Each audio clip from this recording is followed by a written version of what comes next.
Hello wadau wetu wa KingoFarm, karibuni sana kwenye channel yetu. Sasa leo hii nimewaandalia mada inayohusiana na vyakula vya asili ambavyo vitakusaidia sana kuchochea utagaji wa mayai hata msimu huu wa baridi.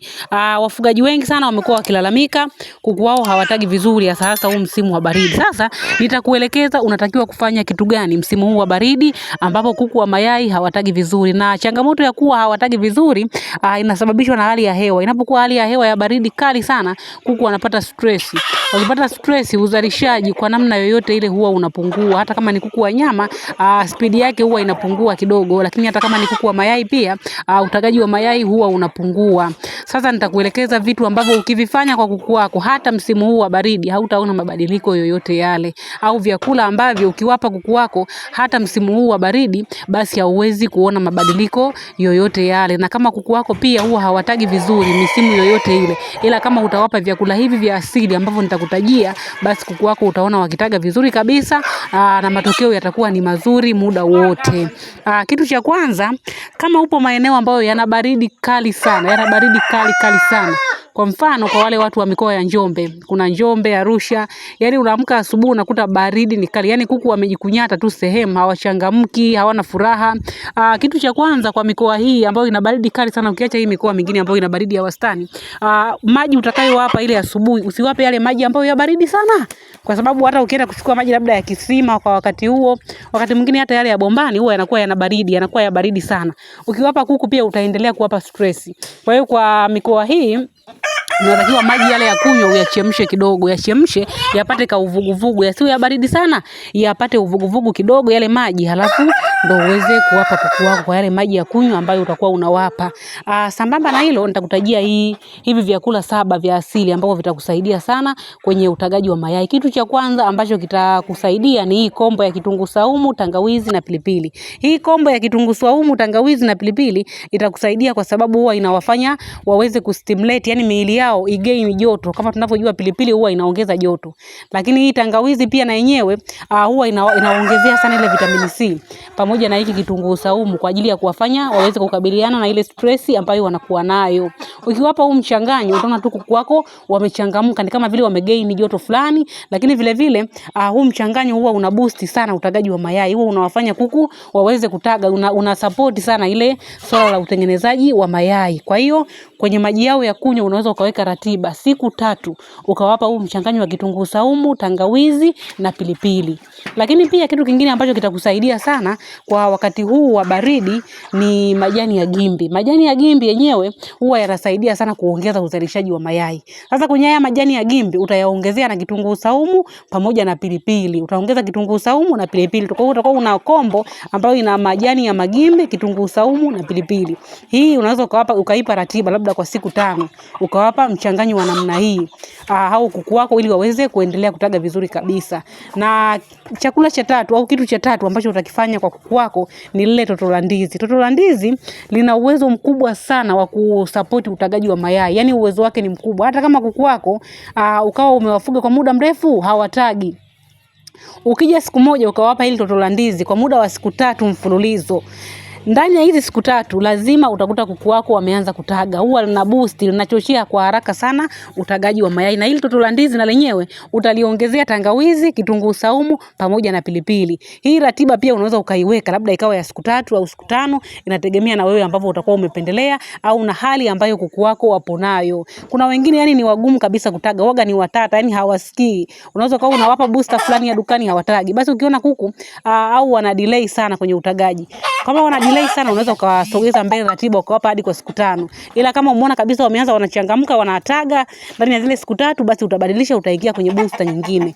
Usiwape booster moja kila siku, labda mchanganyo wa kitunguu saumu, tangawizi na pilipili kila siku kwa unawapa huo, hapana. Kuna vitamini watazikosa, kuna madini mengine watayakosa. Ndio maana tunakuwa tunabadilisha ili kuhakikisha kuku wanapata madini yote ambayo wanayahitaji na vitamini zote ambazo wanakuwa wanazihitaji. Na hizi hawawezi kuzipata kwenye kitu kimoja au kwenye mchanganyo mmoja, hapana. Kuna kunakuwa kuna michanganyo tofauti tofauti ili kuku wako wasiwe wana upungufu wa kitu chochote kile.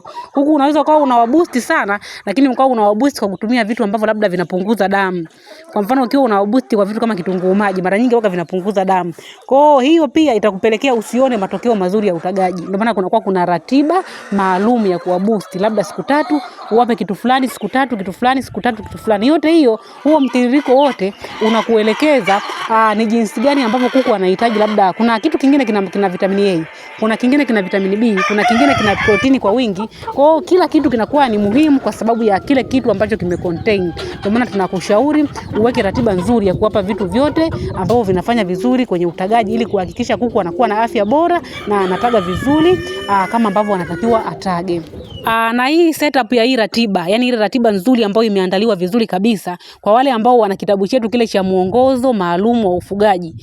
Hiki kitabu kimeweka kabisa ratiba. Ile ratiba inaongelea haya yote ambayo nakwambia, ina mpangilio sahihi wa kuhakikisha kuku anapata vile vitu vyote ambavyo ni muhimu. Madini, protini, vitamini ni muhimu sana kwenye utagaji wa kuku. Kwa hiyo ile ukiangalia ile ratiba ilivyopangwa kwenye kile kitabu, inaashiria kuwa kuku wako anatakiwa apate vitu vya namna hiyo ili aweze kukupa uzalishaji mzuri. Kile kitabu uzuri wake kina pande mbili. Upande wa kwanza kinamuelezea kuku wa nyama. Kuku wa nyama anahitaji chakula gani, lakini pia kuku wa nyama anahitaji booster gani za kwenye maji. Labda unakuta siku 3 umwekee booster fulani, siku 3 umwekee booster fulani ili kuku wako aweze kukupa matokeo mazuri. Lakini upande wa pili kinaelekeza kuku wa mayai. Kimemuelezea yule kuku ambaye anataga anahitaji vitu gani na kwa ratiba gani. Kimekupa ratiba kabisa. Ukiwa na hiki kitabu wala hautahangaika. Wewe ukiamka asubuhi utajua kabisa leo ni Jumatatu, kuku wangu nampa mchanganyo wa 1, 2, 3 na kwa kiwango fulani mpaka siku fulani. Ukienda siku nyingine tena utakuta hivyo hivyo. Kwa hiyo unakutana na ratiba ambayo tayari imeshaandaliwa. Wewe kazi yako ni kuitekeleza tu ile ratiba ili kuku wako aweze kukupa matokeo mazuri kabisa. Hiki kitabu ni soft copy. Ukilipia tu shilingi 10,000 tunakutumia hapo hapo soft copy ya kitabu kwa njia ya WhatsApp. Lakini hatuna kitabu hiki tu, tuna vitabu vingine 5 ambao vinakupa miongozo yote ya ufugaji wa kuku. Tuna kitabu cha safari ya ufugaji kinakupa mwongozo mzima wa kumfuga layers pamoja na chotara, lakini pia tuna kitabu cha ufugaji wa broiler.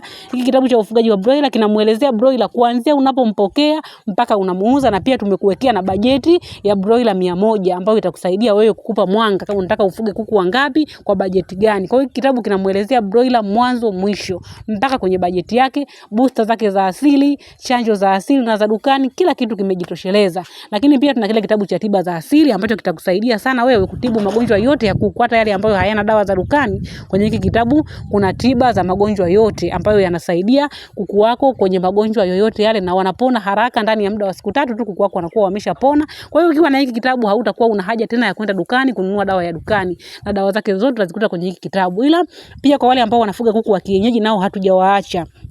Kama unafuga kuku wa kienyeji na haupati matokeo positive, basi nunua hiki kitabu cha ufugaji bora wa kuku wa kienyeji ili ukisome vizuri ujue ni wapi unakosea. Kuku wa kienyeji huwa wanazaliana kwa kiwango kikubwa sana, lakini shida ni huduma tunazowapa zinakuwa sio sahihi. Hiki kitabu cha ufugaji bora wa kuku wa kienyeji kinaelekeza kuanzia unapomtotolesha yule kuku, unamlea mpaka anakuwa mkubwa, ambao ukifuata ile miongozo vizuri kabisa utasahau kabisa changamoto za vifo vya vifaranga wa kuku wa kienyeji au vifo vya kuku wa kienyeji, kwa sababu kina maelezo mazuri ambayo yamejitosheleza.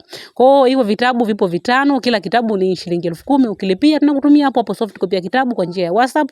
Lakini pia tuna kundi la WhatsApp ambalo ada yake ni 8,000 kwa muda wa miezi 2. Kwenye kundi la WhatsApp tunaelekeza sana uleaji wa vifaranga kuanzia day 1 mpaka wanakuwa wakubwa. Pia tutakushauri makampuni gani ambayo yana vifaranga wazuri, chakula gani ambacho ni kizuri. Ushauri wote ukijiunga kwenye ile kundi utapata. Kama una maswali kuhusiana na ufugaji ukiuliza, utajibiwa. Na kitu kingine, KingoFarm tunauza incubator nzuri za kisasa ambazo ni full automatic. Ukiweka mayai yako, wewe unasubiri baada ya siku 21 unapata vifaranga wako vizuri kwa zaidi ya 90%.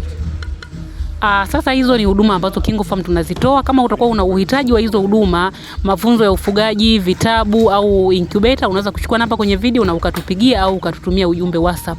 Tuendelee na chakula cha 4 ambacho unaweza ukawapa kuku wako, au kitu cha 4, cha 5 nadhani, cha 4 nimeshataja, ambacho unaweza kuwapa kuku wako hata msimu wa baridi na wakataga vizuri kabisa, ni beetroot. Beetroot ni kile kiazi damu. Beetroot hii ichanganyie na kitunguu saumu pamoja na tangawizi. Halafu wape kwa ratiba maalum siku 3 mpaka 5. Lakini kitu kingine cha 6 ambacho kitakusaidia sana kwenye utagaji Ni karoti. Karoti utaichanganya karoti, kitunguu saumu, tangawizi na pilipili, utaitengenezea ratiba yake maalum. Na kitu cha 7 pia ambacho kitakusaidia kwenye utagaji ni bamia, na ukikosa bamia basi tumia majani ya maboga. Hii bamia pamoja na majani ya maboga vyote hivi vinachanganywa na kitunguu saumu, tangawizi na pilipili. Unafanya hivyo kwa muda wa siku 5 tu. Lakini ukikosa bamia, ukakosa pia majani ya maboga, unaweza kutumia majani ya mwembe. Shida ya majani ya mwembe waga ni magumu sana kwenye kusaga. Kwa hiyo kama utakosa hivi viwili basi utatafuta hayo majani ya mwembe, utayasaga, utawawekea kwenye maji yao kwa muda wa siku 3 mpaka 5. Ukifuata vizuri kabisa hii ratiba, kuku wako utaona wanataga vizuri kabisa. Hata msimu huu wa baridi utapata matokeo mazuri kabisa, wala hutaona changamoto yoyote kwenye utagaji. Karibuni sana mjiunge na huduma zetu. Kujiunga na kundi ada yake ni 8,000 kwa miezi miwili. Vitabu vipo 5, kila kitabu ni 10,000. Tunakutumia soft copy ya kitabu kwa njia ya WhatsApp au kwenye email yako. Lakini pia tunauza incubator. Incubator zetu ni nzuri, ni za kisasa, zinaanzia mayai 60 na kuendelea.